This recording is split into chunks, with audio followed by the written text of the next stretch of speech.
আসসালামু আলাইকুম। দেখতে দেখতে মাত্র কয়েকদিনের মধ্যেই আমাদের খামারের ছাগলগুলি বেশ ভালো একটা গ্রোথ চলে আসছে। গত কিছুদিন আগে এই ছাগলগুলোকে আমরা আমাদের খামারে নিয়ে আসছি আগামী কুরবানির জন্য প্রস্তুত করব বলে ইনশাআল্লাহ। তো আজকের ভিডিওতে এই ছাগলগুলিকে আমরা কি খেতে দেই এই বিষয় সম্পর্কে আলোচনা করার চেষ্টা করব এবং আপনাদেরকেও বলার চেষ্টা করব যে ওদেরকে আমরা কি খাবার মূলত এখন দিচ্ছি। তো মেইনলি আমাদের যেহেতু গরুর খামার, গরুর জন্য পর্যাপ্ত পরিমাণে ঘাস আমাদের চাষ করতে হয়। এই ঘাস চাষ করার সুবাদে আমাদের গরুর খাবারের তেমন একটা সংকট কখনো দেখা যায় না, কারণ পর্যাপ্ত পরিমাণে ঘাস আমরা চাষ করে থাকি। মূলত এই কারণে ছাগল পালনটা মূলত আমাদের জন্য সহজ হয়ে গিয়েছে, যেহেতু আমাদের গরুর জন্য ঘাস চাষ করতে হয়, এর পাশাপাশি ছাগলের জন্য আমরা ঘাস আলাদা করে চাষ করতে হয় না। আমরা গরুর জন্য যে ঘাস চাষ করি ওই ঘাসের মধ্যে অনেক ধরনের ঘাস হয়, যেই ঘাসগুলি প্রাকৃতিক ভাবেই হয়, ওই ঘাসগুলি দিয়েই আমরা ছাগলের খাবার দিই বা ছাগলকে আমরা ওই ঘাসগুলি খাওয়ানোর চেষ্টা করি। এই জন্য ছাগলের জন্য আলাদা করে কোনো ঘাস চাষ আমাদের করতে হয় না, আলাদা করে কোনো কষ্টও করতে হয় না।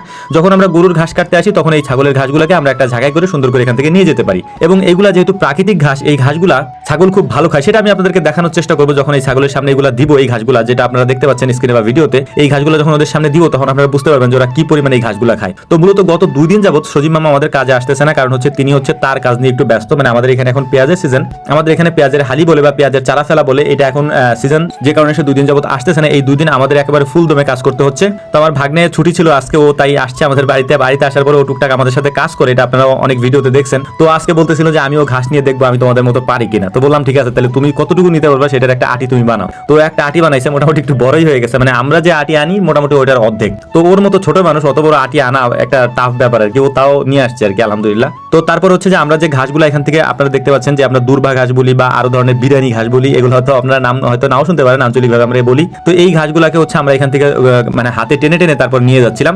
আমাদের যে ভ্যান আছে এই ভ্যানের উপরে আমরা এগুলাকে নিয়ে যাই এবং বাড়িতে নেওয়ার পরে বা আমাদের খাবারে নেওয়ার পরে ছাগলের ঘাসটা ছাগলের সামনে দিয়ে দিই এবং গরুর জন্য যেটা আমরা কাটি সেটা হচ্ছে আমরা গরুকে আলাদাভাবে দিয়ে দিই। তো আমি আপনাদেরকে দেখানোর চেষ্টা করছি যে সজীব মামারা কি করছে আপাতত। মূলত এখন আমাদের এখানে যেহেতু পেঁয়াজের সিজন, এই পেঁয়াজের সিজনে পেঁয়াজের এই যে দানা ফেলায়, দানা ফেলার পরে যে চারা হয়, এটা চাষ করাটা খুব কঠিন একটা ব্যাপার, যে কারণে এই বিষয়টা সবাই যত্ন সহকারে করার চেষ্টা করে। এর পাশাপাশি যেহেতু আমাদের এখানে পেঁয়াজটাই মেন ফসল, এর পাশাপাশি পাট চাষ করা হয়। তো যাই হোক, আলহামদুলিল্লাহ আমাদের মোটামুটি কাজ ওখানকার শেষ, ঘাস আমরা কেটে নিয়ে আসছি। এখন আমাদের মেন কাজ হচ্ছে আমরা আমাদের ছাগলগুলির সামনে আমাদের যে ঘাসগুলো নিয়ে আসছি এগুলো দেওয়ার চেষ্টা করবো এবং আপনাদেরকেও দেখানোর চেষ্টা করবো যে এগুলো ওরা কি পরিমাণ খায়। আমাদের জন্য সব থেকে পজিটিভ দিক হচ্ছে এই ছাগলগুলোকে বাড়তে আমাদের কোনো খাবার দিতে হয় না, যেহেতু আমাদের গরুর খামারে দানাদার খাবার পর্যাপ্ত পরিমাণে থাকে, মানে কুড়া ভুসি, তারপরে হচ্ছে যে অন্যান্য খাবার সবকিছুই গরুর জন্য আমরা নিয়ে আসি। ওইখান থেকে অল্প অল্প ওদেরকে দিলে ওইগুলো খেয়ে ওরা মানে মোটামুটি একটা ভালো গ্রোথ ওদের চলে আসছে।